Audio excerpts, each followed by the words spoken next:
world seems harsh for an entrepreneur just starting out, with many difficult tasks like finding investors, gathering funds, nurturing a team, and building a product. Founders often are found overwhelmed and directionless. To relieve this tension, we at Goodfirms conducted interviews with successful IT companies and discussed trending topics as well as their impact on the IT industry. So, without any further ado, let's dive into the conversation. Hello, everyone, and welcome to the Goodfirms Leaders Roundtable podcast.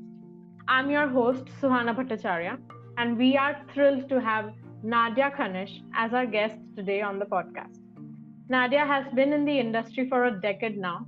Starting as a QA engineer, Nadya has moved up the ladder and is currently the managing director of a successful software testing company, A1QA, and CEO of iTransition US. And that's not all.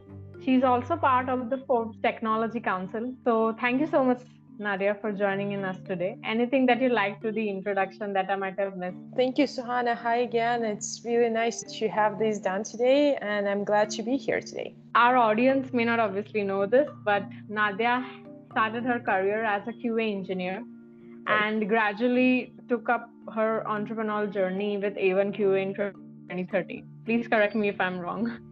No, that's correct. That's correct. I actually started as a QA engineer in 2008, I want to say 2007 maybe.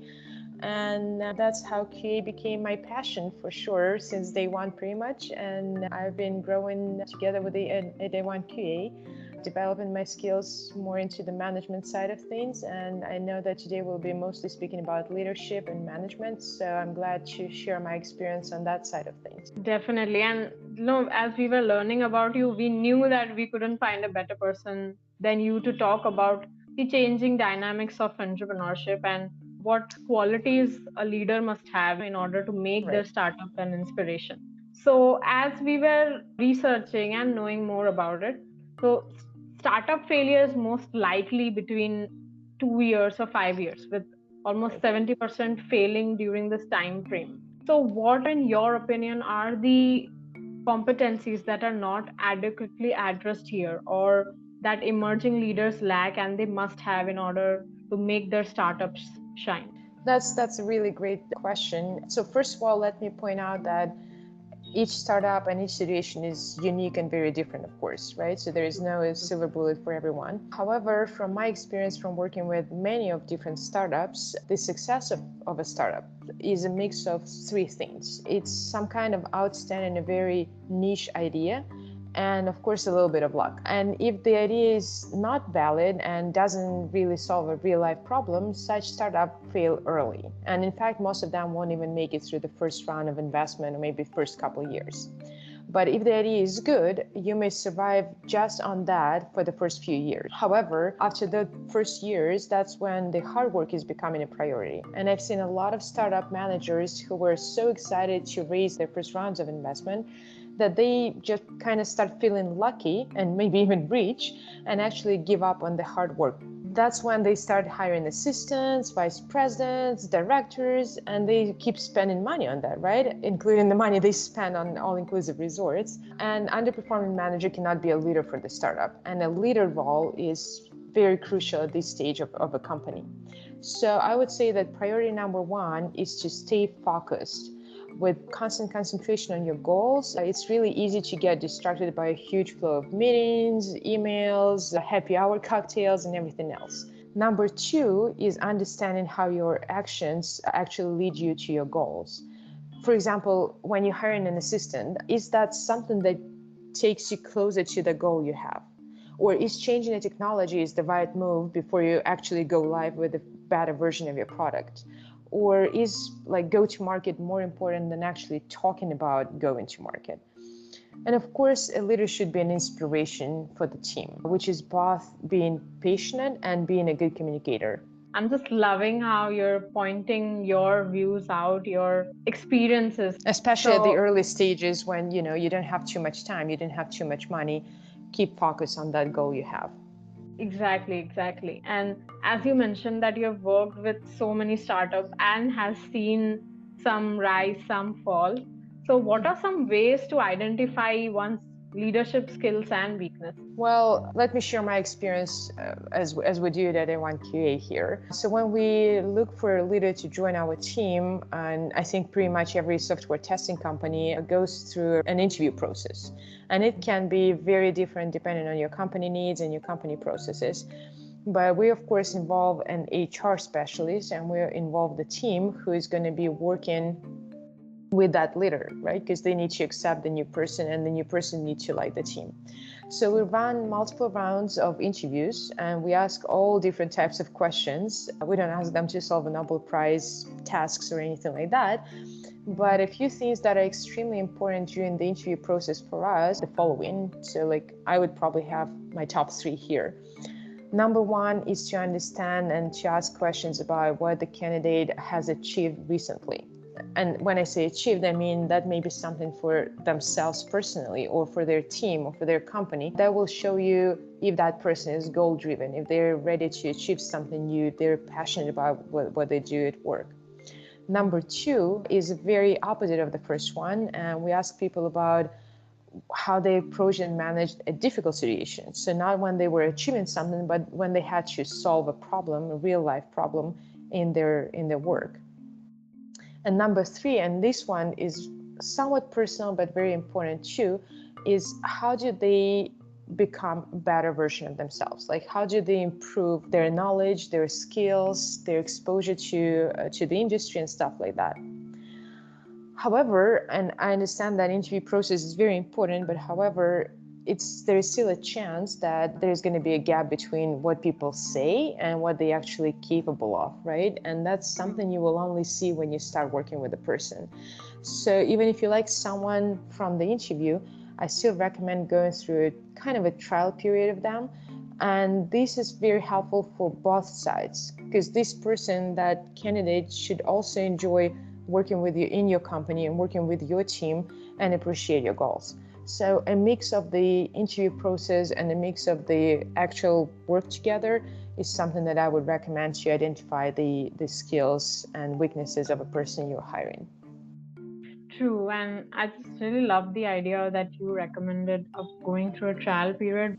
Now, in this day and age of digitalization, what it takes to run a software development team and the problems that one faces nowadays. It's quite a true craft to lead a QA team of any size, but especially here at A1QA, because we're growing constantly and developing and expanding our services. Mm-hmm. And I believe that the biggest and frequent enemies for any company in tech industry are stress and burnout of the employees. Because let's be honest, our employees, our people, is the main asset for any testing company, because we need their brains, we need their knowledge, we need their skills. So when I think about those stress and burnout, I always keep in mind a few things that we do in the company, and I specifically take care of too.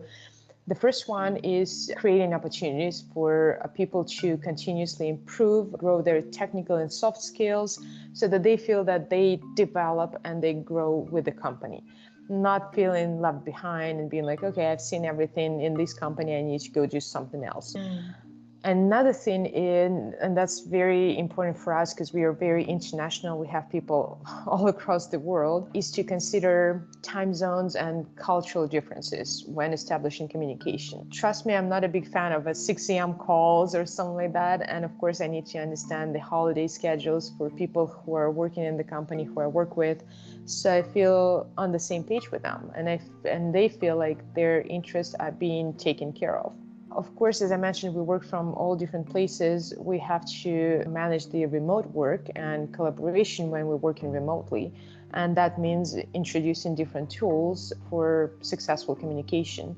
And that's where I also suggest asking for the feedback from your teams. With the remote work, it became a little more complicated to set expectations and communicate on those expectations, and maybe even discuss the deadlines on different achievements and different goals. And providing feedback is also a very important thing to do, even if you're not seeing that person regularly in the office. And that became a little more complicated because before that, like when you work in the office with your people, you can just stop by their desk and say like, hey, you did a great job with this release.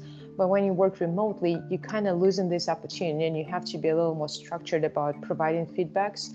And don't forget, do that. And the last one is, I would say, listen back and act on what your employees tell you. Just don't ignore the feedback that you get from your teammates. That's absolutely true. So I believe one of the most difficult things for an entrepreneur is to keep their team motivated, their staff motivated. And to do so, they must themselves feel motivated, be reminded of their own vision on why they are on that entrepreneur journey. So how does a leader maintain his or her motivation? Or maybe how, if I had to ask to you, how do you maintain your motivation? No, absolutely, absolutely. And of course, everything I'm going to be speaking about here is very much related to my personal experience and my personal practices. And I would say I agree with you that being motivated every single day is hard. And it's something you definitely need to work on a regular basis. And don't forget about yourself when you motivate the team around you. So the first thing I would probably mention is to maintain a work-life balance. And it's a common thing, especially with COVID, when everyone went on remote work and work from home, people started kind of working nonstop. So you don't need to drive to the office anymore. You don't need to drive back from the office. So you just work 24/7 from home, having no time for fun, having no time for hobbies, having no time to explore something new. And that's important for a leader because that's where you get new ideas from. You expose yourself to the world and you get the feedback from the world as well. And for example, regular workouts, highly recommended. Whatever you like, if you like yoga, if you like weights, whatever is your favorite, just go for it. And of course, your mental health, especially now when the world is changing so quickly and keeping up is very stressful for all of us, not just management, not just leaders, but everyone in this world. Just make sure you take care of your mental health as well. Don't forget to delegate tasks. Again, I understand that many leaders go through that thinking like, I'm the best person to do this job. And I agree, in many cases, you're going to be the best person to do that job. But that's how you overwhelm yourself, and that's how you don't let your people grow. So just share your expertise, share your experience, let people grow, feel a little more free for strategic tasks rather than something operational. And I would probably also mention, set up some kind of realistic goals for yourselves and just reward yourself for getting there, for taking a small step and achieving something small. And maybe another one is like, find someone who inspires you. That also helps a lot. Like when you see that things are achievable, things are manageable, people can get there, that make you feel like you can be there too. Absolutely. And as you mentioned, taking care of the physical and the mental well-being. So I do notice that while we all were working from office, we used to move a lot more, going for maybe filling water bottles or anything. But when all of us are maybe working from home, also maybe the audience who are working from home and are listening to this podcast, they might also be sitting. So this is a reminder to just get up and take a walk, maybe in your house. Yeah. Just do a couple of loops around the block or something. Go grab your lunch somewhere else. Like take a walk for a coffee. That's what I did when all the restaurants were closed here in Denver during COVID, but the coffee shops were still open for takeout. That was my morning routine. True, that's correct. So effective communication, as you mentioned, is a core trait to have in an organization. And when remote work is the in thing now, it is all the more important. So what advice would you give to the next generation of leaders for developing effective communication channels within the organization? Well, I agree with you that especially with like work from home, communication changed significantly. People working from wherever they are, and they can be in a different country, in a different part of the world, or at their parents' house or wherever else.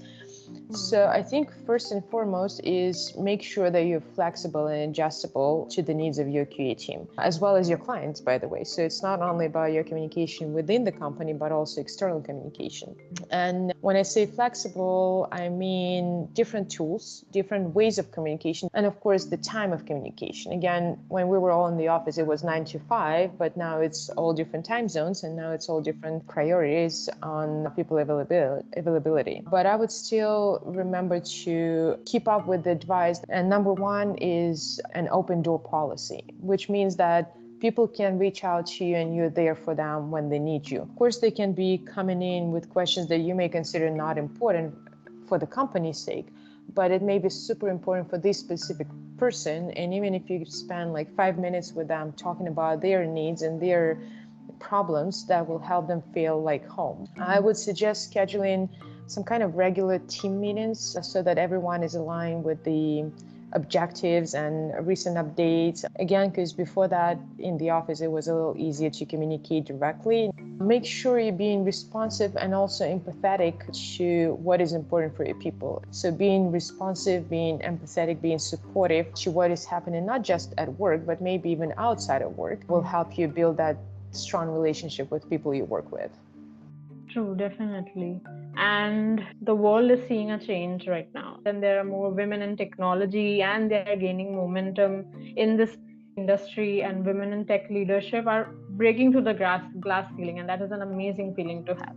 So what are some critical organizational initiatives that may be implemented to improve the female workforce representation in the leadership roles? Well, I'll start with saying that I really enjoy watching more and more women stepping up and taking over and pushing themselves into those leadership roles, being strong and also brave to do so.